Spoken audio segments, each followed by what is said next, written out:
Okay. Hang on, Mayor. I don't think, Mayor, hang on. I think the clerk's not ready yet. Yeah, I heard her say it. She just needs to tell me when she's ready. We'll start when she's ready.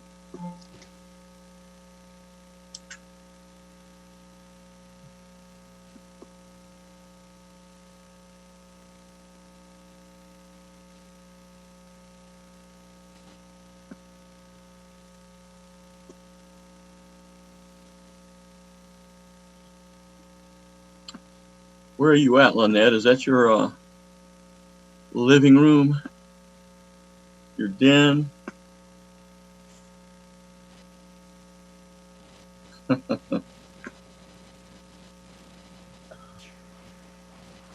Hey there. We're ready now. Thank you. Okay, so you're ready now? That's like my travel Yes, sir. wall behind me. Okay. I'm sorry, I was talking. Are we ready to go now? Yes, ready. Yes, sir. We are ready. All right. We'd like to welcome you to the Stevens Plantation Improvement Project Dependent Special District Governing Board meeting this Thursday, May the 7th, 2020. Tonight's meeting will be conducted using communications media technology as authorized by executive order of the governor during the current pandemic. We appreciate your patience and assure you that we remain committed to providing the public a fair and reasonable opportunity to participate in these meetings. We sincerely appreciate your continued understanding as we work through this temporary manner of conducting meetings. To tonight's meeting participants. Yeah. She had a hard time getting in. Jay, I think you need to turn your sound off, okay? Your mic off. To tonight's meeting participants, as the presiding officer, I request that each member or designated staff member request that they be recognized by me before speaking. I'll do my best to quickly recognize and call upon you, and if I don't see you right away, just speak up. All participants should use the mute function and only unmute yourself when you seek to be recognized to speak, and while you are speaking, please remember that this meeting is being broadcast to the public, and therefore we request that you eliminate any background distractions you may have at your location. Prior to the council taking final action on any agenda item, applicants or member of the public who are present in the public access area will be recognized to address the council. Applicants and members of the public who have pre-registered to address the specific agenda item through communications media technology will be recognized to address the council, and email or written statements that have been timely submitted will be read into the record.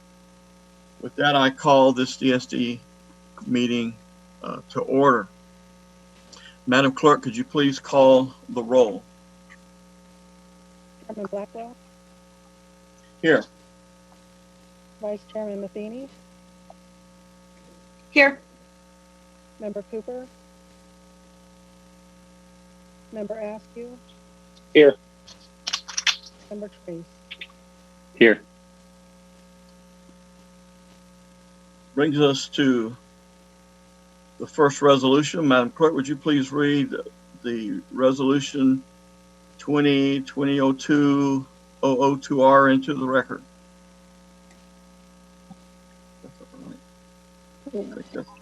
Resolution number 2020-002, a resolution of the Board of the Stevens Plantation Improvements Project Dependent Special District approving an amendment the agreement dated July 8, 2019 with Alliance Realty Partners LLC for the sale of 10.86 plus minus acres corporate campus tract 8C, 9, and 10, amending among others terms, closing dates, authorizing vice chairman or chairman to execute the final amendment, providing an effective date.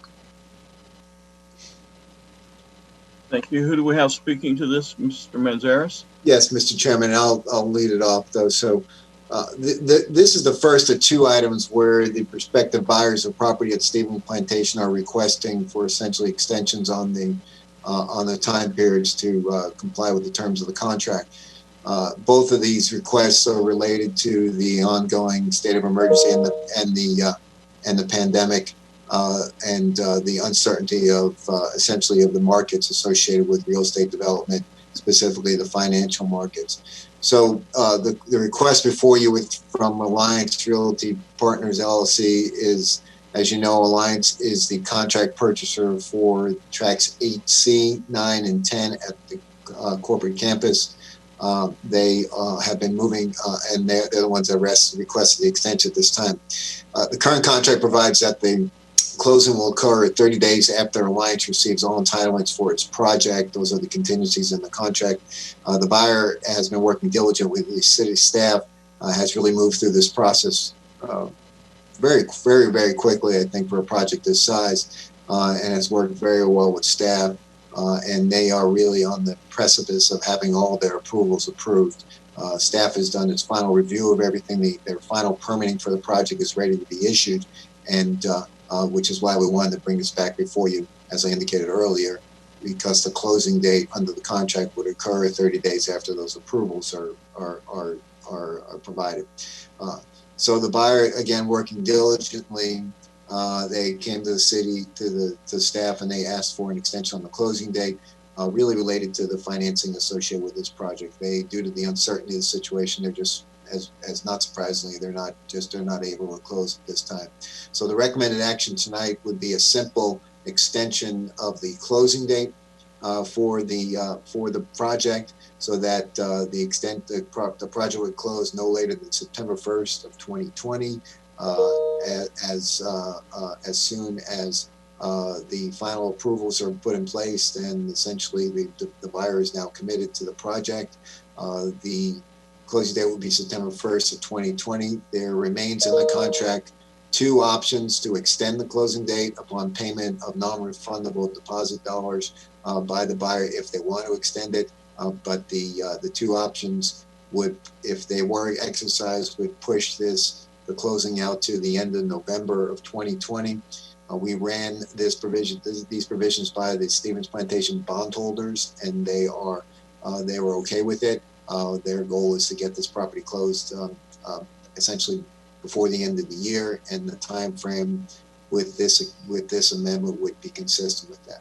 So staff's recommending approval of changing this amendment, which would change the closing date to September 1st of 2020. And I believe Mr. Anderson is here on behalf of the contract purchasers. He's available on the phone if you'd like to ask him any questions, or if you'd like to provide any input. You're saying the buyers here would like to speak, or is he here just to answer questions? He's here just to answer questions, I believe. Okay. Is there anyone in the audience or in the chamber or online wanting to ask a question regarding this item?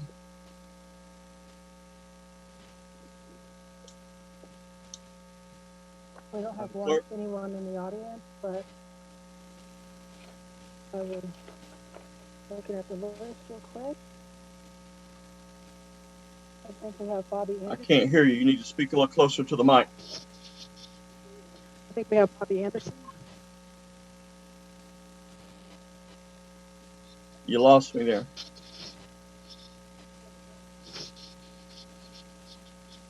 I'm sorry. I believe Linda might be having a problem with her speaker. We have 2 people registered to speak. One of them is Bobby Anderson for Resolution 2020-002R, and Ben Crosby. Would either of them like to speak now?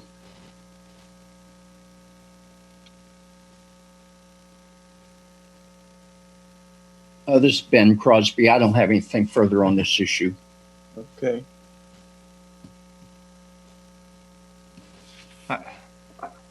What? Can you guys hear me? Yes, Mr. Anderson.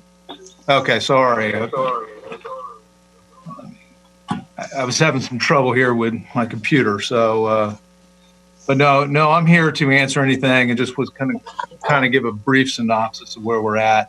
We were actually expected to close on this in June, and had pushed through all the entitlements and everything else, permits much faster than what we thought we would.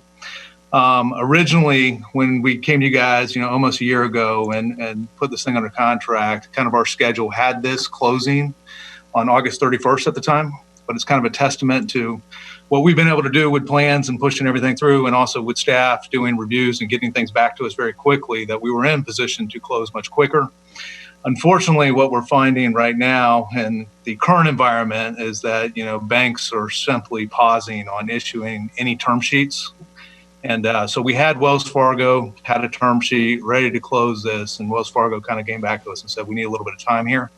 What we're hearing is that within the next 30 to 60 days, they may be in position to kind of reprice the risk and issue term sheets to where we could start moving towards a closing again. So that's kind of where we're asking for this, is we're simply asking for a closing extension that takes us out to the original timeline that we presented to you of September 1st, just to allow us enough time to kind of work with the banks so that we can get there to the finish line. All right. Thank you very much. Councilmember Matheny, are you wanting to speak to this item? Yeah, I do. This is the apartment complex. Is that what this one is? Yes, ma'am. So I know when this came before, I wasn't supporting it because I wanted to have some additional assurances about the quality of the apartments or units that were going to be built. They came, I think they showed some really pretty pictures, but then they said they were going to build it at market. So did we ever get any kind of, I don't know, assurances or anything not a verbal assurance, like anything in writing or any kind of plans attached into the approvals of the sale contract, anything that's going to show us that these are going to be high-end units and not market, which we all know is going to be, lower end? I can answer that in that, yeah, we've gone through the site plan approval process, and we've also gone through the permitting process. So, you guys have all of our building permits, all of our plans, everything, and the exact renderings that we showed you of what this project would look like, and we've showed it to staff along the way, are exactly what we plan on building here. So I haven't seen what got submitted to staff. But also, always my concern is that we sell it and then you sell it. And then, then somebody else comes and does something we didn't really get approvals. I know we have site plan approvals and things like that, but, I haven't seen what you guys have submitted for the buildings. The only thing I can say is the same thing I told you last time. We're the largest apartment developer in the United States. We do a lot of stuff. We do a lot of nice stuff. I kind of showed you the projects that we have. We presented exactly what we're going to do along the way to staff, presented it and got permits or we'll have permits soon on this. This is not a tax credit deal. And if I'm not mistaken, I think it's the first deal done in the city of St. Cloud that's a market rate deal in over 20 years. We think it's going to be a great project. We think it's a needed project for the area. And we think it'll do very well. The market will dictate what the rents will be, but I can promise you that the product will show well.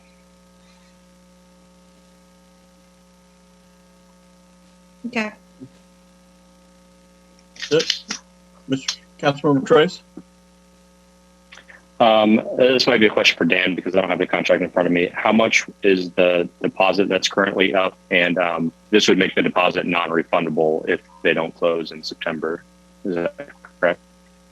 Once they receive their final permit, their final approvals, then they would, if they don't close for any other reason other than a default by the seller, then they would be in default in the contract and they would lose their deposit. As I recall, the deposit at this point is $150,000 that's been deposited on it. Okay, thank you. And then I guess, I don't know if it'd be the building department with the elevations or planning department. If you guys can send out elevations to all of us, just where we can have those, we appreciate it. Thanks. We certainly can get those provided to you. I don't think we have them tonight, but we can get those to you. Mm-hmm. Are there any questions by council? Mr. Askew, Councilmember Askew. Yeah, thank you, Mayor. I'm kind of with Mr. Trace and Lynette. I don't know what's going on in there, and you believe in the, I'm not got nothing against the developer or anything, but we've just been wrangled one too many times. So it'd just be nice to be able to see the product coming in. And I hope it's a good product. So there is some apprehension out there, I think, with some council. So. Do we have any other questions?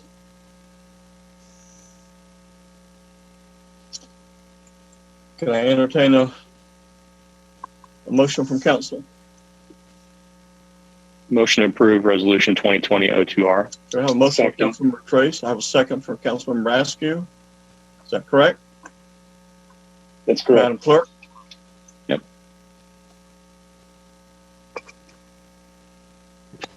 Madam Clerk, please call the roll. Deputy Mayor Matheny, No. Member Cooper, absent. Member Askew, Aye.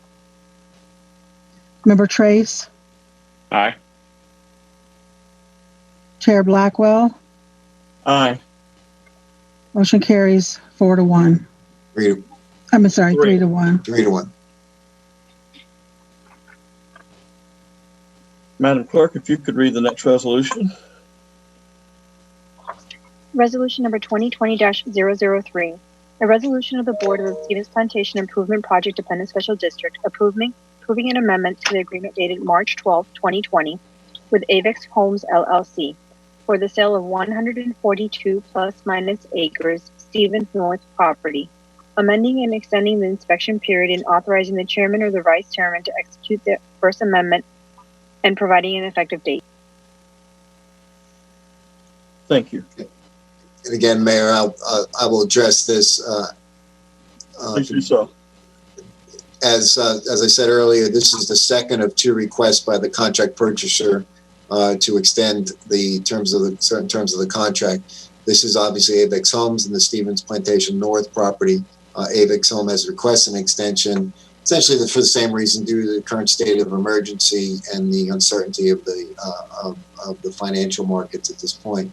The current contract has a due diligence period of 90 days in it from the effective date. The effective date was March 12th, so about the 90 days would conclude about June 12th of this year, and then a closing of another 30 days thereafter. The recommended action in the request is to extend that 90-day period to 150 days, essentially just to add 60 days onto the due diligence period for a closing of August 12th, anticipated termination of August 12th of the due diligence inspection period and closing 30 days after. Overall, if you looked at the total due diligence period, it's a total of 150 days, which is relatively short for a project of this size, and the fact that it is in the raw development stage at this point. So staff is recommending approval again to extend the closing date. We did, again, similar to the last contract, we ran this by the bondholders who again were interested in ensuring that the closing happens towards the end of 2020. So they were okay with an extension of this, recognizing the current situation with the pandemic that is going on. So with that, we would recommend approval of the extension of the due diligence period by a total of 60 days to 150 days. And I believe Eric Marks here from Avex Home is on the call for any questions that you might have. Thank you. Eric, would you like to speak to this item? No, I appreciate you entertaining it. And of course, this is not the spot we wanted to be in. I'm here to answer questions, and we're still very excited and anxious about this project. It just, unfortunately, we have an effective date that's, I think, 3 days before the state of emergency was issued, and it's certainly put us behind. Well, I can certainly understand that. Is there anyone in the audience that would like to speak to this item? I don't have anyone in the audience, but I do have 2 others registered. David Kalkanis with Colliers and Ken Krasnow with Colliers. And Mayor, they're here to answer any questions. As you know, they're the brokers on the project. So, thank you very much. Would anyone on the council like to ask a question? Councilmember Matheny? Oh no, sorry. Am I just unmuted? That's why. Sorry. Yes. Anyone else on the council have any questions? Councilmember Trace? Motion to approve resolution 2020-03R. We have a motion from Councilmember Trace. Do I have a second? Councilmember Askew? Second. Thank you. We have a second from Councilmember Askew. Madam Clerk, would you please call the roll? Member Askew? Aye. Member Trace? Aye. Vice Chair Matheny? Aye. Chair Blackwell? Aye. Motion carries 4-0. Thank you. Madam Clerk, could you please read 00 for the next resolution? Resolution number 2020-004. A resolution of the Board of the Stevens Plantation Improvement Dependent Special District approving and accepting an agreement to sell Tract 8A, Stevens Plantation Corporate Campus, approximately 3.31 acres of real property to D32 Investment LLC for $612,350, and authorizing the chairman or in his absence, the vice chairman to execute the agreement and all documents necessary to complete the sale. Thank you. Who do we have to speak to this, Mr. Manzares? I'll lead it off. Yes. So this is and I'll start it off, and then Veronica Mullis and Ben Crosby, our listing agents for this property, are also on the call, so they can comment as needed. So this is an offer that was received from D32 Investment LLC, which is an entity out of Orlando. It's for the potential purchase of Tract 8A at the corporate campus. It's 3.31 approximate acres of property out in the corporate campus. The purchase price offered is $612,350. The official intended use is not determined, and the reason why we put that in there, there is not a specific use, intended use in the proposed contract. In other words, they'll have a free due diligence period, but they will not be working their due diligence period towards an identified permitted use or use. Mr. Malolis and Mr. Crosby can maybe talk about what they think, what information they have on that as we move forward. The initial deposit on this would be $20,000. There's an inspection period of 180 days from the effective date. And if I could see the next slide, perfect. And then the closing date would be 15 days after the inspection period. There's an additional condition in this agreement that the Stevens Plantations Community Development District A bonds would be released at or prior to closing. The bondholders have tentatively agreed to that. Based on the purchase price for this property, and they're willing to motivate sale. So the recommended actions would be to approve this contract as it's presented. I will point out to you that in your packets, the contract that was presented to you in your packets, we were still under negotiations. It does not have the inspection period and the closing date as set forth in these slides that we showed you. So when you approve it, the inspection date would be 180. The inspection period would be 180 days, and then there would be 15 days after closing. The contract in your packet had 90 days as an inspection period, and then 30 days after closing. So we're recommending it at 180 days for the due diligence and 15 days for a closing period. So with that, I would turn it over to. Can you see the next slide, Kelly, please? Can you go to the next slide, please? Okay. So, and then I'll let Veronica Malolis talk to you about this and then slide. So. Ms. Malolis, would you like to speak? Yes, Mayor, can you hear me? Yeah. Great. Thank you so much, and good evening, DSD Board. Veronica Malolis, NAR Realvest. I am one of two listing brokers for corporate campus and Stevens Plantation retail. So it is a buy and hold offer from D32 Investments. Actually, it's D32 Invest LLC. And they are primarily a multifamily developer, but they are not buying this for a particular project at this time. They are well capitalized. We provided proof of funds to the city attorney to show that they can close in cash, not subject to financing. And they have agreed to most of the initial terms that we negotiated during the LOI stage. And if you have any questions, we'll be more than happy to answer them. Thank you.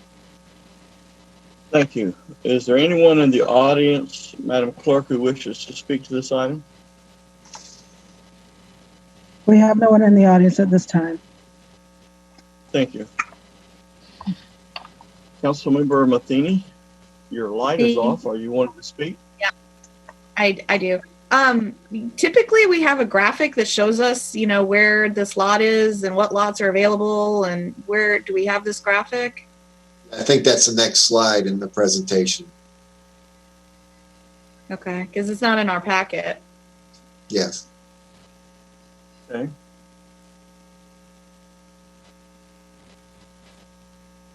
There you go. Sorry, my screen keeps closing. So it is track 8A, which is the crosshatched one right there in the middle. And just for everybody's clear, tracks 5 and 6 to the left of the one on the screen are the Madison Grove contract lots, which will technically, that contract is in place until June 20th. They did not receive the financing that they were seeking, so we fully anticipate that that contract will be going away as of June 20th. And of course, to the right, there further right is 8C, 9, and 10 that we just talked about in the earlier item tonight. Track 4, way on the left, was the property that was on the contract with Ruker, which was intended, they were working to try to put the Social Security Administration building in there, but that contract, they did terminate that contract as they were not able to move forward with that federal project. So, Mr. Manzares, so 4 and 8A, sorry, I'm having to move things around so I can see. So 4 and 8A are available. 8A is the one we're talking about. 5 and 6 is the one that they're trying to do the tax credit type deal lottery, so they can put housing in there. Is that what 5 and 6 was? Yes, ma'am. And then we've got 8, 9, and then we got 8, 9, and 10 that we just talked about, right? The apartments. 8C, 9, and 10. Yes. Yeah. So my concern is, and Ms. Malalas is saying that these people want to build multifamily. I mean, we are just going to clog the roads up right here with the density that we're proposing for these. We're going to have, I don't know how many units in this area, 700 units. If we're talking about, we're selling another one for, my concern is Buttinger and Nolte and just the glut that we're going to create here with the density that we're proposing. Should I, if I can just make a comment. So for the whole of corporate campus, the PUD was amended to allow for multifamily development. And my assumption is that when it goes to planning and zoning, and of course, that then traffic will be also addressed as part of improvements that the developer is going to have to make. So, and that could be maybe somebody from planning, maybe Mr. Anderson could comment on that. Mr. Anderson? Yeah, this is Andre. I apologize. I missed the question. What was the question? So Mayor, can I say something again? Sorry. So when you're saying that the PUD was amended to allow multifamily, was that the amendment that we did to allow senior housing? Because that certainly wasn't my intent to allow multifamily, and with that, to allow there to be senior housing in here. Is that the PUD amendment we're talking about? I'm thinking there's too many units here, and there's not going to, no matter what we all live it, we all experience it. You know, whatever they're paying into the fund, it's like we're trying to cover the cost, but you know that it's just going to be gridlock out here. And then you're right by the school too. So I'm just not wanting more multifamily.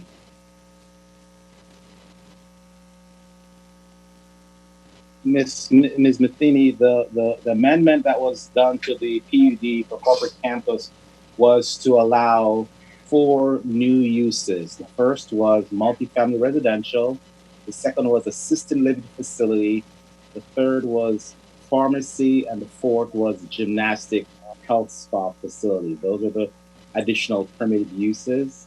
And then there was also a couple development standards that were approved. One was the reduction of the front setback for principal structure from 50 feet to 20 feet, and then also a provision to allow for increased height, maximum height being 35 feet, but that it could be increased to 75 feet with the city manager and the fire marshal's review and approval.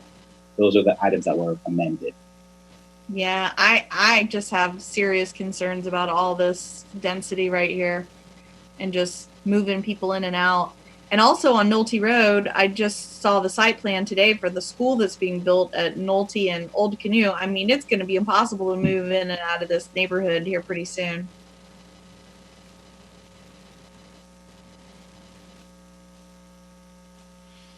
Do we have any other discussion from council? May I, if I may, Mayor? Yes, Malalos, you may speak. Yes. So this is a buy and hold offer. In other words, they don't have a project that's already that they have earmarked. And I mentioned that they are a multifamily developer. However, they also develop office buildings. So my conversation with the buyer, I wanted to get a sense of what exactly they are buying this for. And it's primarily for an investment. And because we have a PUD that actually limits the type of structure that they can build there. So at some point when they go to planning and zoning and they start the development process, they're going to want to see what types of buildings or structures that they will intend to build in the future. But this is primarily an investment for them. It's buy and hold. And I just wanted to make sure that I did mention that because their contract or their offer is not subject to any kind of development or site plan approvals.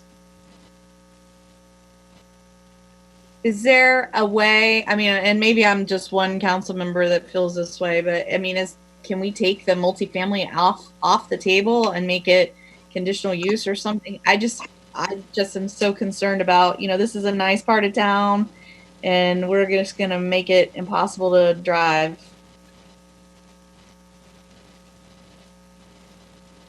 Mr. Mazares? Well, what you're suggesting, Ms. Matheny is suggesting is that you basically go back and redo the zoning entitlements on the property. So that would be problematic as it relates to obviously the existing lots that have been sold and are under potential construct or contract right now, and then anything else that's been any other property that's in private hands that had an entitlement to basically address what would happen if you took away the entitlement to have multifamily on this.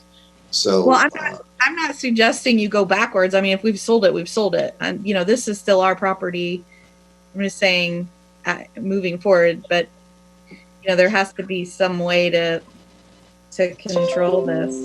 I mean, we could put a contract provision in here that says they wouldn't build multifamily. We could make that as an offer. But again, as we talked about earlier, without there being a zoning change, if they truly were holding it for investment purposes, it would be difficult to enforce the contractual piece once they bought the property. you'd have to change the entitlements to it. And you mentioned changing the PUD, so that's what I was thinking. Well, I mean, I'm sure you have some kind of smart legal way to do it. I don't know. I mean, if you sell the property with them acknowledging that you're going to change the entitlements, like you're not going to be allowed to build multifamily, and you buy it, and then I would think that allows us to change it in the future. I mean, if they acknowledge it when they buy it. Now, if they bought it and then we try to change things after the fact, I see the problem there. Well, we certainly could, staff could, if that's council's direction, move to change the entitlements on these properties. Yeah, I don't know if the other ones agree. And Mr. Chairman, I think Mr. Crosby wanted to address Mr. Crosby, would you like to speak? Yes, sir. I was just looking at it from the standpoint that this buyer coming in as an investor asking really for no commitment from the DSD today, they don't know what you might require whenever they got ready to develop. And I was just wondering, and I know it's somewhat of a conflict here because you folks want to protect the city and the aesthetics. We have a bondholder that's more than anxious to get their money back, and they're seeing somebody come in and make a proposal for money, but not asking for a commitment on a project. I mean, they would be at your will whenever they decided to develop, whether that's 6 months from now or 6 years from now. Councilmember Trace. Thank you. To me, the biggest question I have, or the issue I have, is the 180-day free look. I'd rather table this for now. Give us a chance to look at what the entitlements are, kind of discuss as the city council what we want to see this area look like now that we have some properties sold, some properties under contract, and just kind of reassess that area. So if we could have staff send us what the current entitlements are on this portion, and then I think it's coming in later, but then on the commercial center as well, you know, we have some areas to talk about there too, to make sure that we position the remainder of the property in an advantageous way for the city in the future.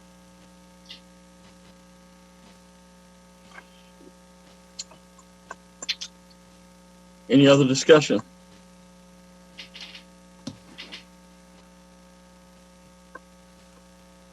Do I have a motion of any sort?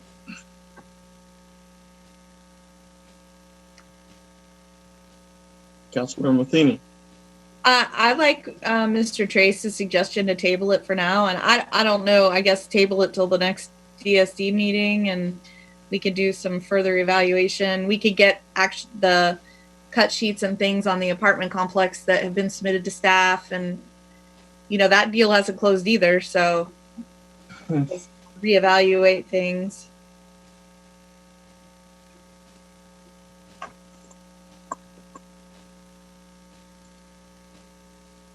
Any other discussion?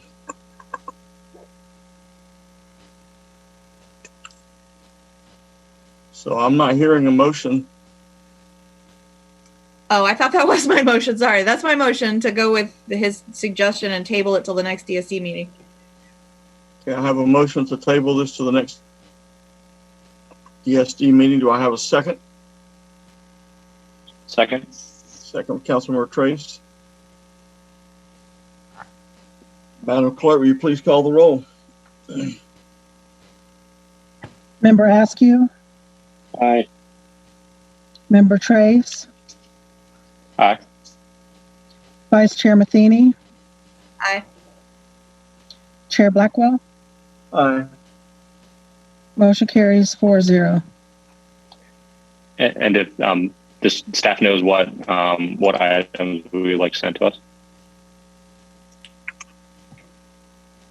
I'm sorry, Mr. Trace. Can you say that again? I kind of broke up. Does everyone know which items we'd like to send? the PD and any of those regulations, and then also the architectural elevations of Alliance's project? Yes, that's clear. Right. Thank you. Thank you. That brings us to the next resolution, Madam Clerk. Resolution number 2020-005R, a resolution of the Board of the Stevens Plantation Improvement Project Dependent Special District approving and accepting a non-binding letter of intent to sell Lot 1 of Nolte Road Commercial Park of Stevens Plantation, approximately 1.8 acres of real property to Hutton Street 17 LLC for $800,000, and authorizing the chairman, or in his absence, the vice chairman, to execute the letter of intent with purchase and sale agreement consistent therewith, all documents necessary to complete the sale.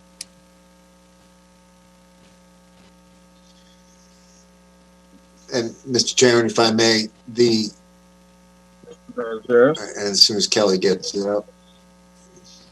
So this we added this item to the agenda because it was just recently received, and Veronica Wallace and Ben Crosby here also to address it. But essentially, this is an LOI. We do not have a formal agreement for you tonight. We have basically another non-binding letter of intent. And this is for an offer on Lot 1 at the Nolte Road Commercial Park, which is about 1.8 acres. Purchase price is indicated in the resolution was $800,000. The intended use for this project is a car wash. The deposit schedule is on the screen, but $5,000 in initial deposit, $5,000 within 30 days thereafter, and then $10,000 at the expiration of the inspection period. So the inspection period then would be 90 days from the effective date, and a permitting period would occur 90 days after that. Essentially, there would be about a 6-month period, 180 days for the buyer to go through the permitting and review process. That's a mistake that's on your screen there. For the intended use of the buyer at this location, the buyer would have to make application for and receive a conditional use permit from the city. So it says PUD, but it's actually they need a conditional use permit to operate the car wash on it. So that's the period that 180 days would be required for them to go through the conditional use permit process. If they are to receive the conditional use permit, then they would close 30 days thereafter. Again, as an additional condition, that as in the similar item we talked about, they requested that the CDD bonds be released from this property. We did confirm with the bondholders that they were okay with that, given the purchase price of this property. And so we are recommended.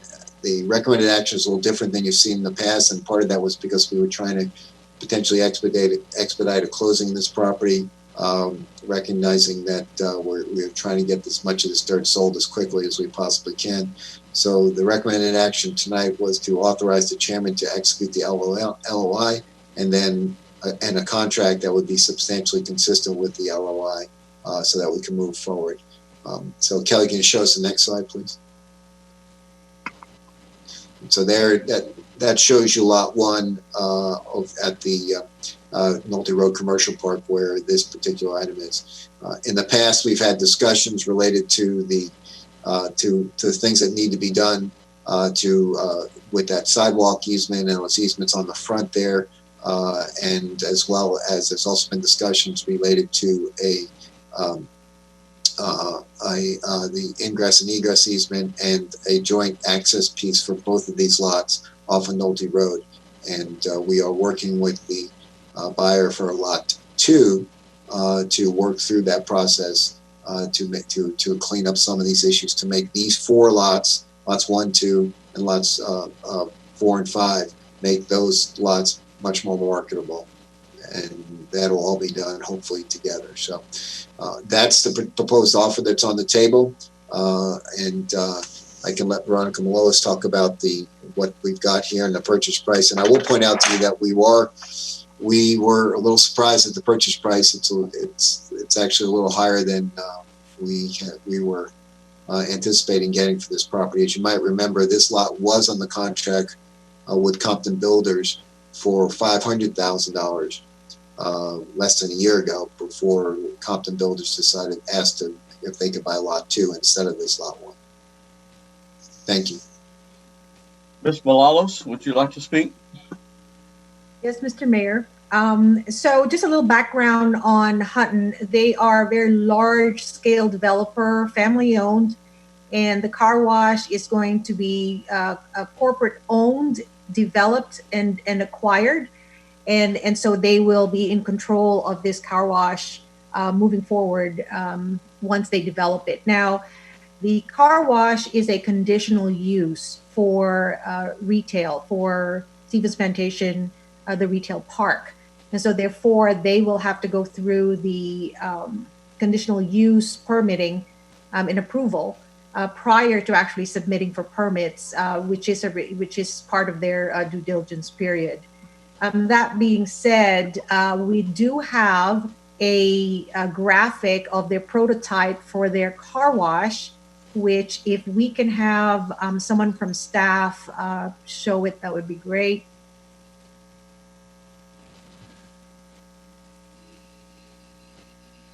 As you can see, they are really a beautiful building, and it is covered. And this is what they are proposing to put on lot 1. So we are available if you have any questions. Is there anyone in the audience that has requested to speak to this item? I don't have anyone in the audience. Thank you. Do we have discussion or questions by council?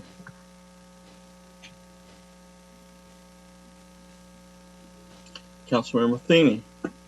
It's just a letter of intent. So, I mean, does this actually approve it, or is this just saying they're going to make an offer later? I guess I'm confused. Well, as I end up I apologize. I may not have been as clear on that. This is a little different than the process that we've done in the past. We usually try to bring back to you an agreement, and because we to approve so that you can deal with it all at once. We did receive this LOI on Tuesday, so we wanted, and you had this meeting scheduled. We did bring it forward. Our initial recommendation was going to be to move it forward and have you approve the LOI and then authorize the mayor to sign off on the agreement.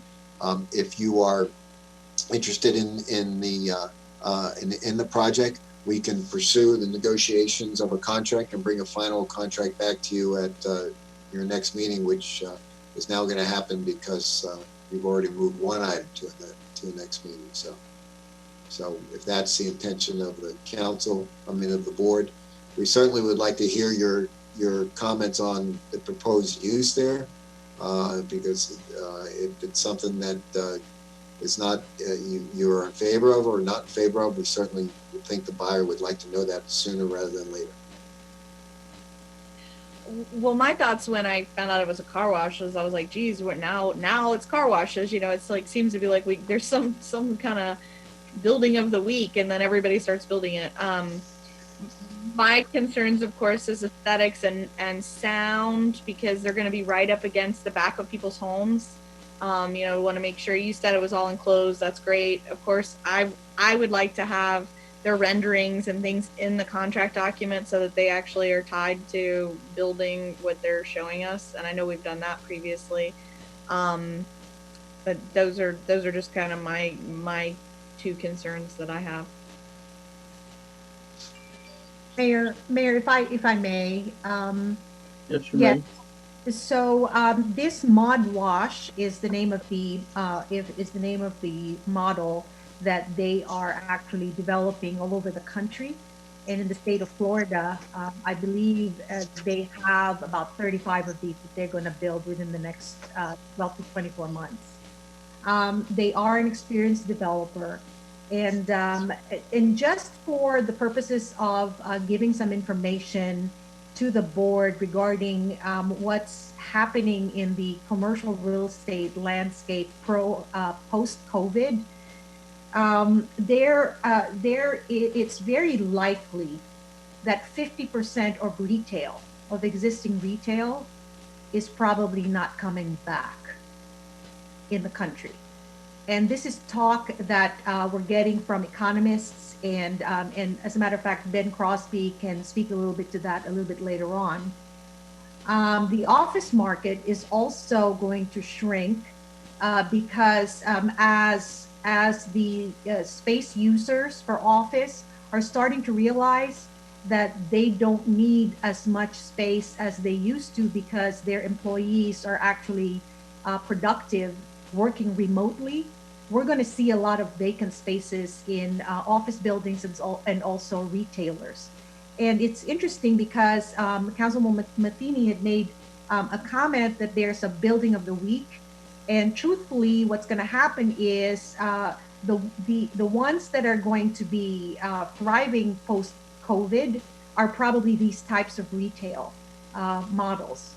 And I wouldn't be surprised that we're going to see, a lot more car washes that are going around, and some other types of retail that are really generally dependent on population, because as the population goes out back on the street, I mean, the cars still need to be washed, and those are the types of retail that we expect to come back. We don't know if hospitality is going to survive this post-COVID. We don't know so many things, for instance, restaurants, the restaurant business.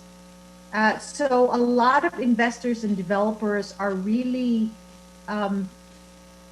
it's interesting, but a lot of them are holding back on making more investments and developments in the near future, right, in the short term. That being said, we are also probably going to see a lot of housing developers in the market because according to Freddie Mac, there is a 3.3 million units deficiency in housing in the whole of the United States. So you're also going to see a lot of multifamily developers that are probably going to come to the market. And I say these things because we have a retail park that's on the market. And so the question becomes, as we continue to market these properties, what types of retail are we really going to expect to make an offer on the remaining pieces there in the retail park, considering post-COVID economic landscape, right? And then same thing with office, which probably would more than likely be the backlots 4 and 5. Right? We're thinking when we haven't made a full analysis, Ben and I, but considering the office market is also going to shrink, in the past we were thinking it's going to be destination office, but at this point we really don't know. So same thing with corporate campus. So I just wanted to put that information out there, and for the benefit of the board, with regards to how the market is doing post-COVID. And if Ben, if you would like to add something to that. Mr. Crosby, would you like to speak? Yes, sir, if I may. I think Veronica said it very well. I think she and I have attended a number of talks with nationally known economists over the last 7 or 8 weeks who are, they have the statistics to talk about 40 to 50% of small businesses, retail and office, may not survive to come back. I think that really is a problem. And I think also an indicator that might be the case is that just looking at email traffic from your bondholders, they have been very quick to approve release of bonds and things for this meeting. And I think that's an indication they are concerned also. Like you, they don't want to be stuck in a few of these small parcels for who knows how long, if in fact these predictions we're hearing come to pass.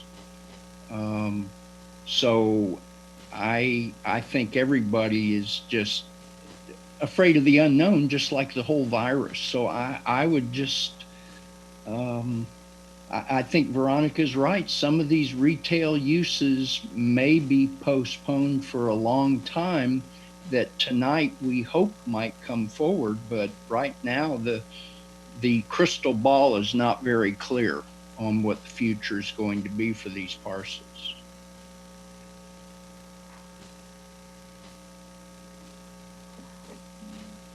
Well, you know, I'm Chairman. When I heard the car wash was going in there, I was certainly sent up a red flag for me. I kind of wasn't quite what I was hoping would be there.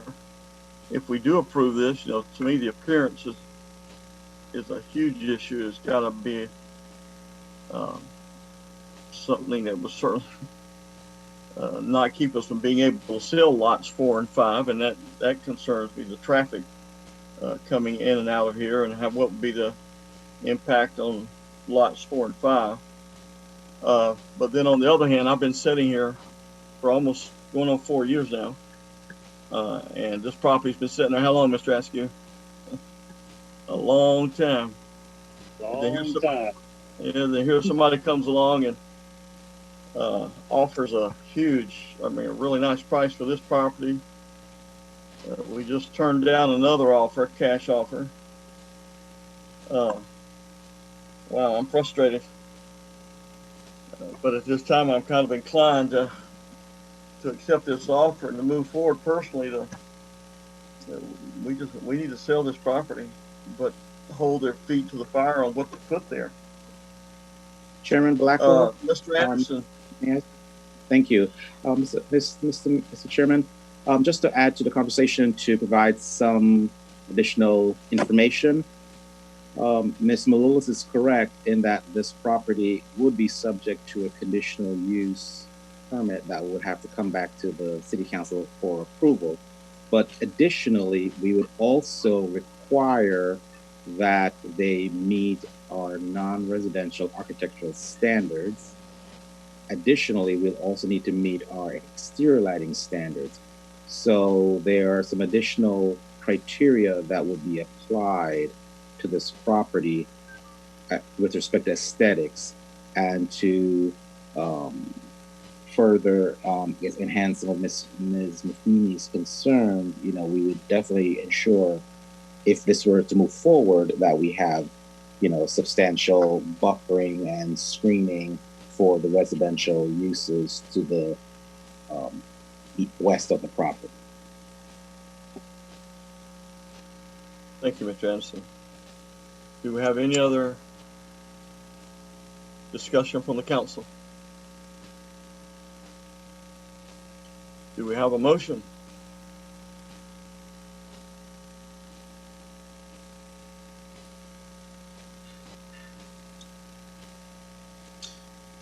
Mayor, if I could make a suggestion,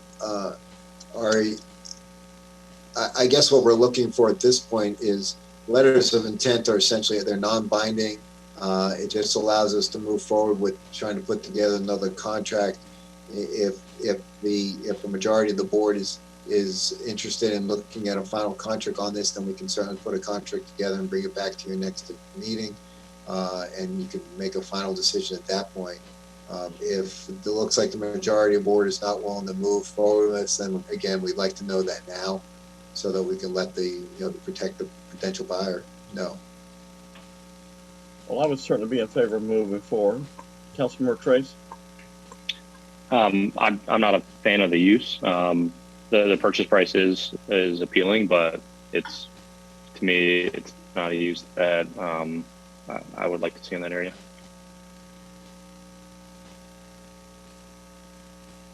So are you against moving forward?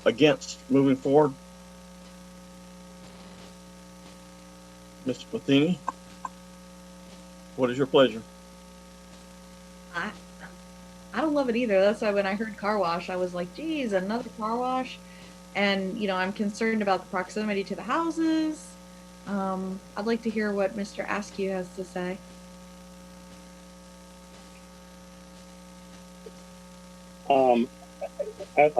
It's okay, Mayor. Yes. I don't understand why that got ended up put in there, but you know, Walmart was put in there, and we had a lot of complaints about that. But next thing you know, the same people that came to complain about it actually like it. So that's a tough area to put a car wash in. That's a lot of traffic.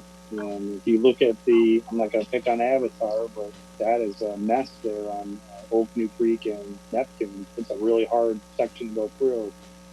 So unless it's designed perfect, and it's not a giant thing. Let's just say that.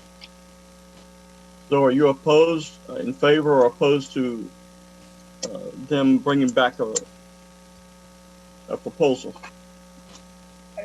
I would say I'm opposed to it, and I would like to see what Stevens Plantation DSD, the folks that live out there, what they think of that as well. But I'm guessing they won't. They're not going to be a big fan, just because of some of the recent car washes, and we have another car wash coming on 192 as well. So.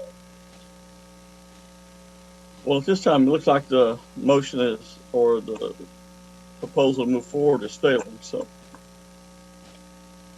if it's okay, Mayor, maybe if we had more time, maybe if we had a better view of what it was going to look like and how they're going to manage cars in and out of there with a school there and along with another school right up the road, it seems like a mess.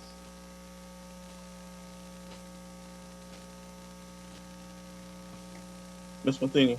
Mayor, I would suggest that one.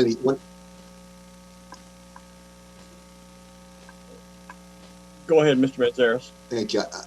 I really would, obviously, as the mayor pointed out, we have somewhat of an obligation related to the Stevens Plantation and the properties to be sold. So at this point, it would seem like maybe the best course of action would be to let us work on a contract to include as much of the potential renderings of a potential use on that site, and see how far the potential buyer wants to go to explain the logistics of how this operation works. Yeah. If they have in fact built these elsewhere or both these, it should be fairly quick for them to get their hands on some information that would address maybe some issues like traffic that might be able to do that. I'm compelled to tell you, we are concerned about this purchase price and how the bondholders may respond to a flat out denial of a purchase price at this level and for this property. And so it does make it a little difficult. So, Councilmember Matheny. Mr. Askew said one of the things that I was talking about earlier is it's just like the traffic. I mean, I know we're all having to deal with it, and just trying to think of that car wash. I have a very successful car wash right by my house, and it definitely, when it's rocking and rolling, when it's love bug season, you can't even get down the road past it because the cars are dead stopped all the way out into the road. So, it's a very good business, but it also, you got to take into consideration the traffic, and like I was saying, there's the school that's already under construction right now, and that traffic's going to be a nightmare on Nolte. And then you've also got the turnpike changes that are going to happen to Nolte. So I just think we need to really think about the traffic down this corridor. Mr. Trace. Yeah, so I understand the position that the DSD board is in versus city council. I just realizing that it is a conditional use, not a fully permitted use. I just wanted to kind of my opinion about some of that. So if this does move forward, just making sure that we map out all the access issues, site plan. I know at one point, and we might be getting an update on that in a second, about Compton Builders, they were proposing a second right in, right out into that area. I know taking a left out between the office and the gas station right there is somewhat problematic at times, and there's been some near accidents. So regardless of what goes in there, and especially as the rest of it develops out, regardless of what the use is, I think there are some access challenges we have to talk through.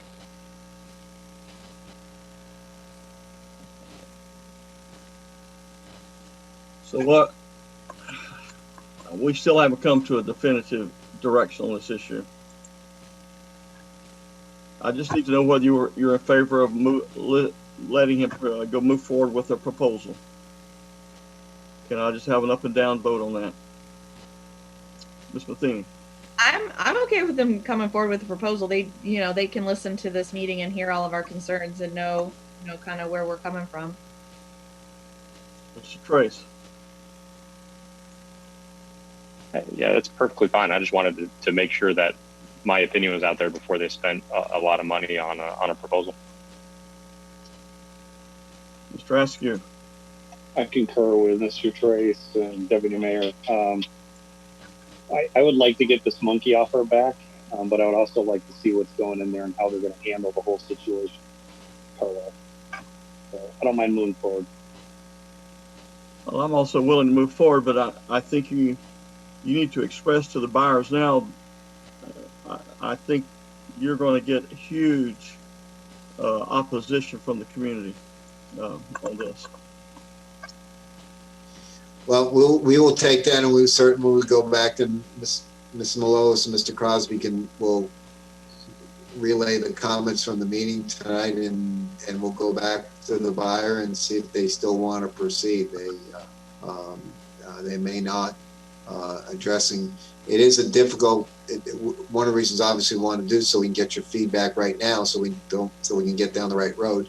For a buyer's perspective, it's a pretty difficult move forward on this property as compared to other properties in the city, because they obviously have to get through the DSD board, and then in this case they also have to get through a conditional use permit, where all the things that Mr. Trace and Ms. Matheny are talking about would all be conditioned in that conditional use permit.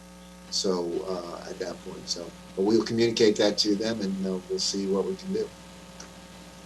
Thank you very much. And for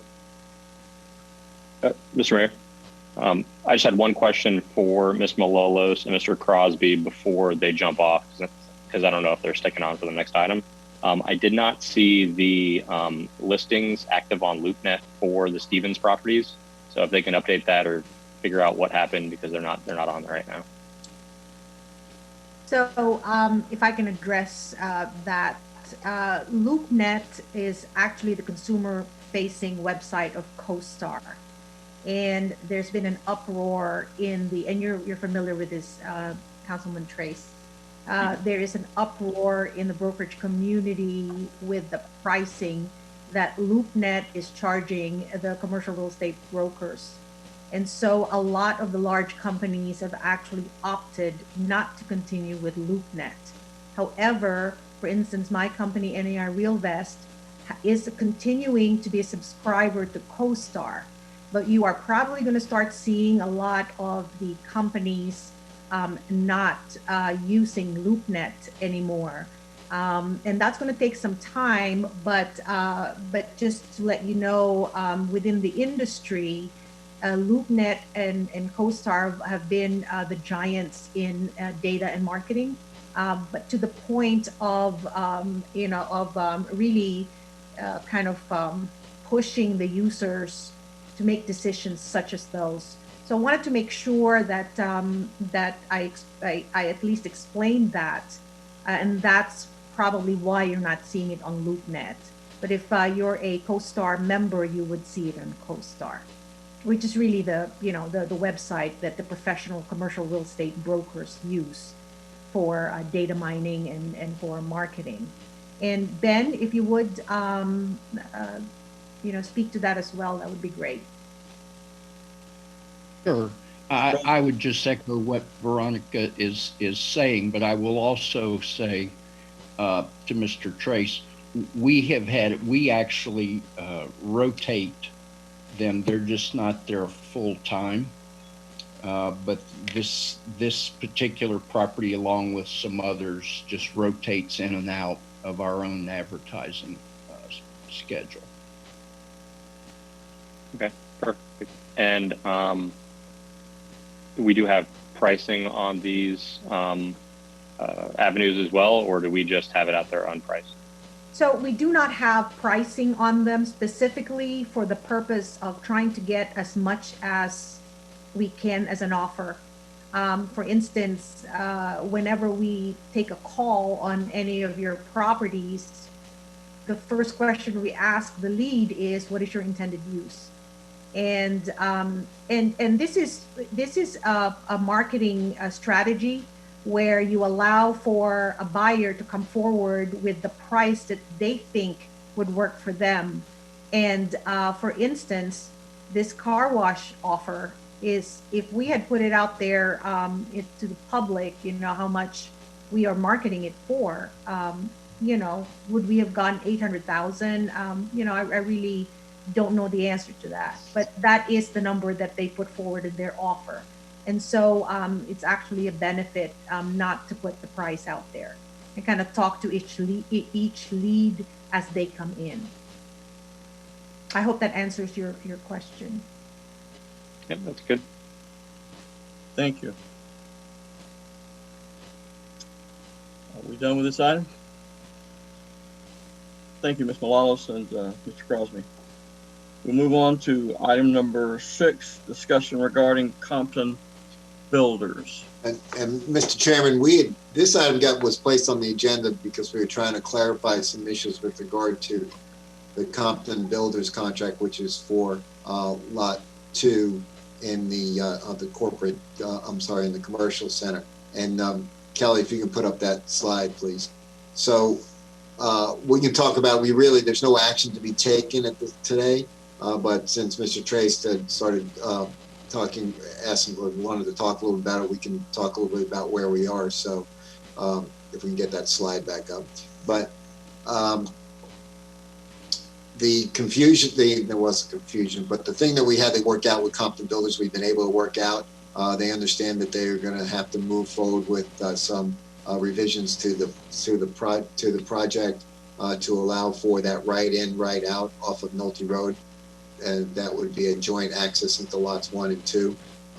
One of the things that was discussed with the prospective buyer for lot 1 was to not only have that right in, right out, but also to have a dedicated travelway or easement right across their properties in lots 1 and lots 2, so that the back lots 4 and 5, would also have access there, which would make those lots more marketable. So we've had some initial discussions among staff about things that we may be able to do to lots 1, 2, and 4 and 5, and how to reposition and redesign these to sort of create to make them more marketable, including the signage that we've talked about, including, as I said earlier, removing that egress easement that runs through there, and addressing some of those issues. So there's no action again on this today.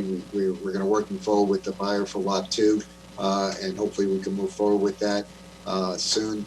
And but if Mr. Trace or somebody has some questions, we're happy to entertain them. Does anyone have any questions regarding this item?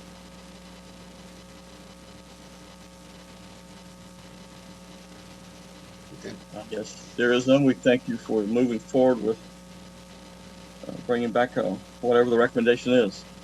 Thank you. You have anything else, Mr. Manzares? I do not, sir. Thank you very much. Mr. Sturgeon, do you have anything? I have nothing, Mayor. Well, I have nothing else on the agenda. And with that, we will be dismissed. We will adjourn. Thank you. Thank you, Mayor. Thank you, guys. Y'all have a good day.